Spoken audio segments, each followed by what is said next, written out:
Well, I actually have an academy in Ghana. You have an academy? Yeah. And to be honest, I'm interested in the business part of football where you promote the player, sell him, develop him, try and just make him, grow in his career.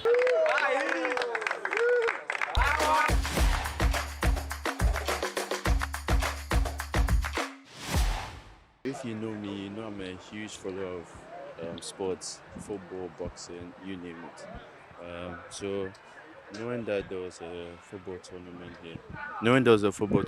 here, I decided to come and support the boys, see the show, the talent on show as well, and yeah, I know you play football.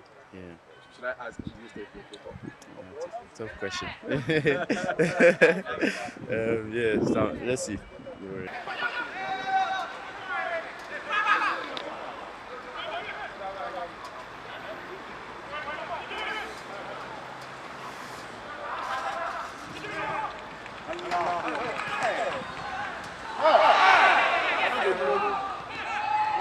Yeah, I was very impressed with what I saw. A lot of talented boys, and hopefully these guys get the opportunity to, even go further in their careers they want to pursue.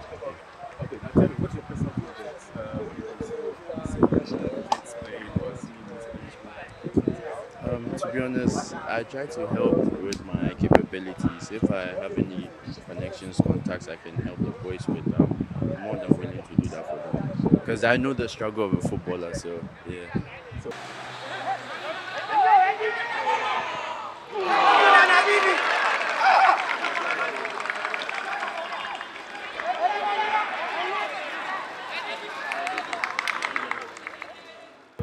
let's say you're doing an agency Yeah. thing now. Yeah. That's what you're doing. To be honest, I'm interested in the business part of football where you promote the player, sell him, develop him, try and just make him, grow in his career. Yeah. Oh, nice ball. Nice ball.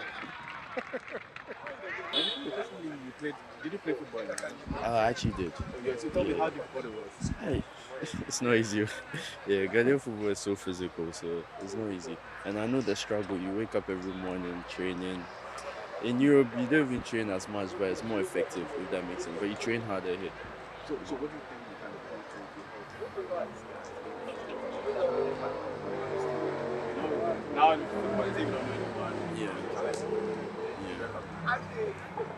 If I could pick two things, I'll probably say good coaching, like good effective coaching. Focus on the parts of your game that you want to develop, and also opportunity. Because a lot of Ghanaian players they train so hard, but there's no opportunity. And well, I actually have an academy in Ghana. Yeah, Where is it? Dansuman, Top Scout Football Academy. Okay, and how long has it been? I think 3 years. We won the Division 3 twice in a row. Okay, Yeah. that's good. And how far have you been able to ship it? Yeah. We had a youngster go to Accra Lions. Yeah, and we had one more go to, I think it was Greece. Yeah, yeah, exactly. We're trying to develop a new breed of athletes, footballers. So let's see how it goes. In these 2 days, basically, we put together 4 teams, secondary school, high school, and for them to compete in the tournament. And then obviously I came in to scout and evaluate these players to hopefully provide an opportunity to go and play football and get their education in the United States of America. Now, I will ask why the decision to come to Ghana and do this? Yeah, I mean, my job primarily is to go around the whole world looking for good football players and good talent that also want to get an education to secure their future. In the United States, especially in the college football system and even in the professional system, Ghana is known to be one of the countries that produces a lot of quality players, among other countries, of course. But Ghana, the talent in Ghana is very, very big. So, for me, it was a priority to come here and try to find players. That I think that's why myself and other coaches also want to come to Ghana and find players. Yeah, well, number one, anytime we come here, we want to make sure that it's competitive, and we want to make sure that quality That's the main thing, because if we're traveling, we have a budget, so we don't have unlimited money to go everywhere. So the first thing is we want to make sure that there's very competitive, the level, and then that there's quality, and both of them I was very happy about. Okay. For What's the next step? so the next step specifically is finding out the information for all these players.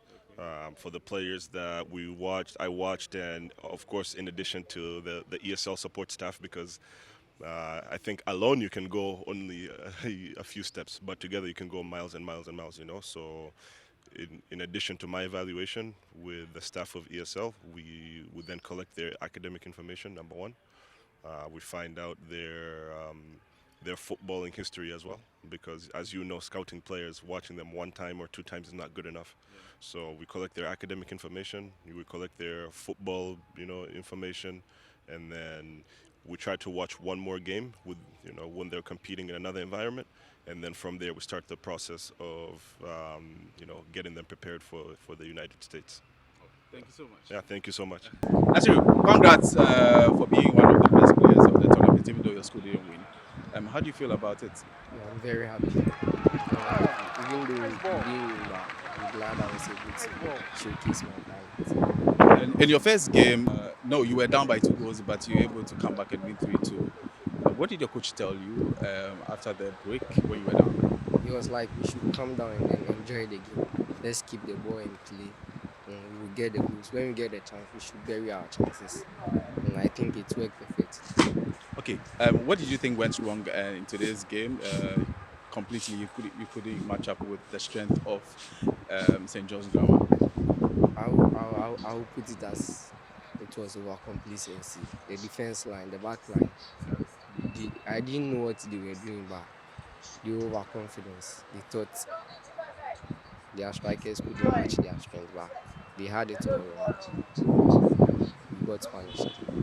Congrats, SHARAF, for being voted as the most valuable player of this tournament, even though school didn't win. How do you feel about it? Well, I feel very, very happy about this achievement for being the most valuable player of this tournament. Okay, in your first game, you guys were down in the first half 2-0, but you were able to come back. But this time around, what happened? 2-0, but we didn't see any comeback.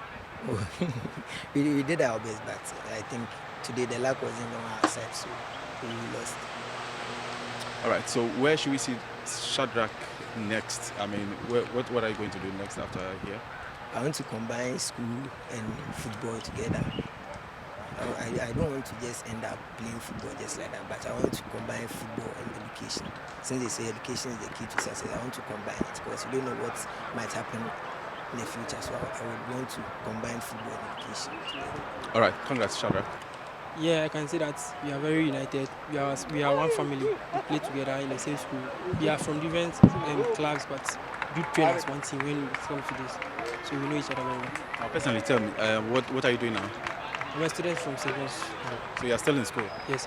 Okay, you haven't completed? Final year. So let's see in the next 2 years what you will see. Probably any country that comes, I won't hesitate. I'll go. All right, so any country? Any country. Why? That's my life.